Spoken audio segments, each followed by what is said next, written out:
الصلاۃ والسلام علیک یا رسول اللہ وعلی آلک و اصحابک یا حبیب اللہ۔ الصلاۃ والسلام علیک یا رسول اللہ وعلی آلک و اصحابک یا نبی نور اللہ۔ بوٹے دی ترو تازگی واسطے زمین دا ترو تازہ ہونا ضروری ہے، اور محبت رسول واسطے انسان دے ضمیر دا ترو تازہ ہونا ضروری ہے۔ اگر انسان دا ضمیر مر گیا، دل وچوں نبی کریم صلی اللہ تعالی علیہ وآلہ وسلم دی محبت نکل گئی تو انسان دا دل بھی بیکار ہے، انسان خود بھی بیکار ہے۔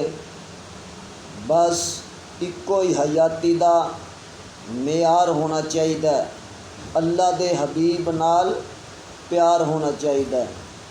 اکو ہی حیاتی دا معیار ہونا چاہیے، اللہ دے حبیب نال پیار ہونا چاہیے۔ سانو یار غار نے دسیا اے دوستو، سب کچھ سونے تو نثار ہونا چاہیے۔ سانو یار غار نے دسیا اے دوستو، سب کچھ سونے تو نثار ہونا چاہیے، اللہ دے حبیب نال پیار ہونا چاہیے۔